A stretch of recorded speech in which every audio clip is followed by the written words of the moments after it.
The highly anticipated Outriders post-campaign content finally revealed. Let's get into it.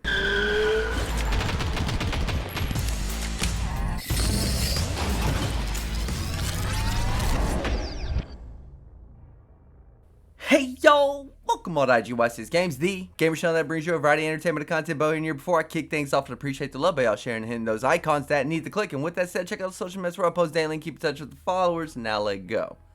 Now before I get into the post-campaign content, god damn, that's going to be hard to remember how to say.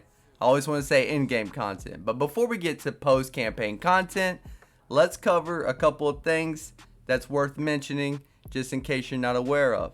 First, this is a zero live service elements.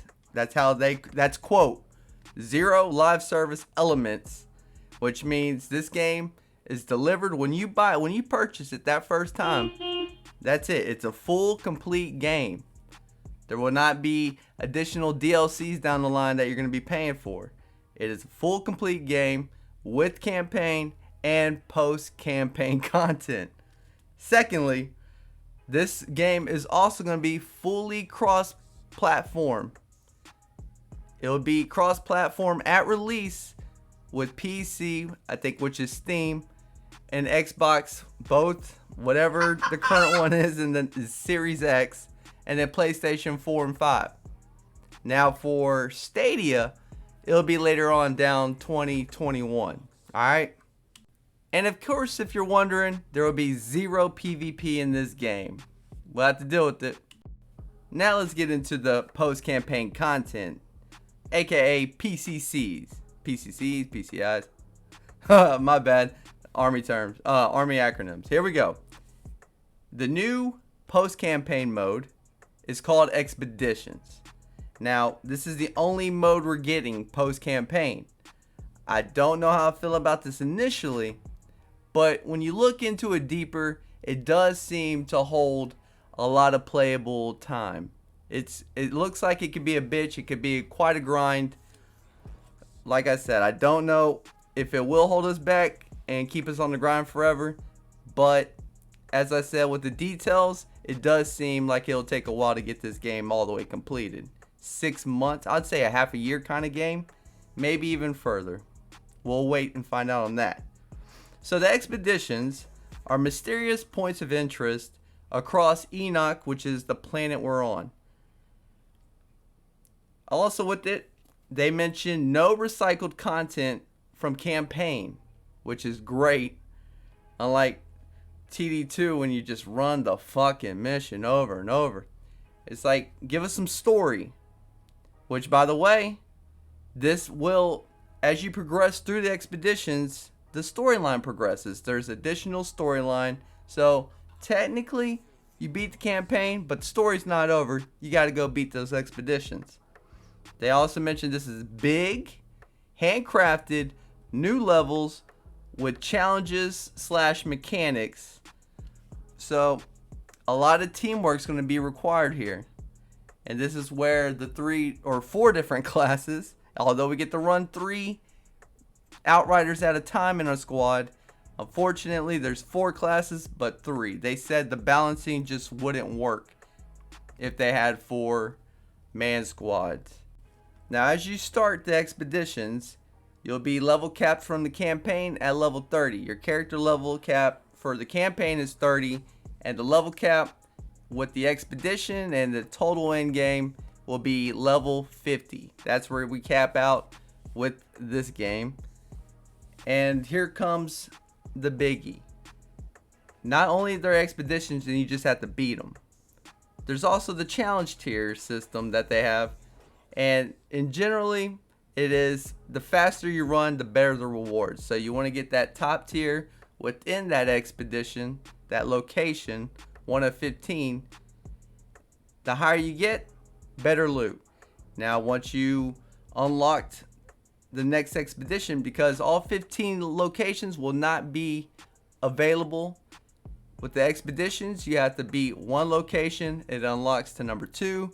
It unlocks to number 3, so on and so forth. So it's another kind of campaign within a post-campaign. It's just, you gotta be better. Now, they do have one change with the expeditions. There is no direct loot drops from NPCs. You only get the rewards through the XP and the end results of your expedition. Now, like I said, there's a total of 15 expeditions, and once you've completed that 15th one, that unlocks the final expedition, and that is called the Eye of the Storm, which once you master that, I guess the game is over. But wait, no it's not. Say you ran that with the Trickster. Guess what? You get to play that bitch all over and try Pyro, or try the Techno, or try the Tank. Forgive me, I can't remember that class right now. But, so, if you think about it, this is where I got a little, alright, sounds like this could be a game knocked out in 2 months, quarter year. But, with running it through all 4 classes, and making your adjustments with the skill tiers, what path you're going to take, and how you're going to play as that specific class, you got 4 full runs at expeditions.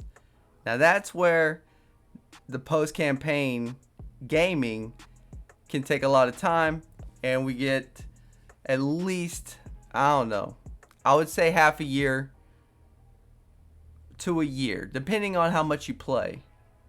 That's just thinking out loud. Don't quote me on any of this shit. But the devs do want to mention these expeditions are, quote, brutal, end quote.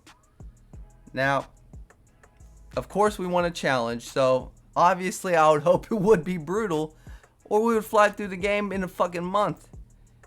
And as they said, it's a complete game, so they're not throwing additional shit. This post-campaign content, expeditions, better be a fucking grind. Because I am committed to this game. Fucking... Oh, by the way, pre-order. The only additional shit you can get in this game for your parents and all that shit, for y'all that care about it, is pre-ordering the game. As long as you pre-order Outriders, you'll get some package where you get some jackets and fucking gloves, whatever, and you get to do some additional mods to your vehicle. Nothing big, it's just that's the only additional shit you'll get in this game by not playing the game. Now, they do talk about the build diversity even further with this in-game post-campaign content, and they're saying there's around 103, They say there's around 350 mods with the guns, with the weapons and the gear. So it does sound like we can have a lot of diversity with setting up the builds. I'm not talking about the skill tier part, because that is endless. I love how they had that, or you respec and just choose a path of how you're going to be with that class. But with the 350 mods with the weapons and gear, makes that build diversity even greater. They're saying we're going to be tinkering and experimenting for days, they say. Yeah, I would love to find what we call the meta of each class, and it's going to be fun trying to figure it out. Hopefully we don't fall into like the TD2 and Destinies where there's a meta discovered and it's released, and a good percentage of the player base rock that build, and then it's like, alright, now it's kind of boring, we're seeing the same shit day in, day out. Hopefully this is well balanced, which TD2 has a problem with, and Destiny 2. It's well balanced where we can have multiple variety. Gotta have the variety, gotta have diversity, and not just claim that it could be diverse because of the possible options. And again, here comes the skill tree. That's why I have faith that we actually can have some diversity in this game, because the Division 2, shit, the specializations are a joke. Other than 1 or 2 additional perks for each specialization, there's nothing, there's no use for them, really. God damn. Oh, they made a mistake with that, with the specializations in TD2. But that's it with what they revealed. I mean, like they said, it's a full game at release, I'm sure they don't want to drop all the fucking details for this game. You gotta have some kind of surprise, because this game's gotta hold it down for, I would hope, a lifespan of a year and a half. But we'll find out. I'm not gonna make any predictions. But that's it. Like I said, I hope y'all got what y'all came for.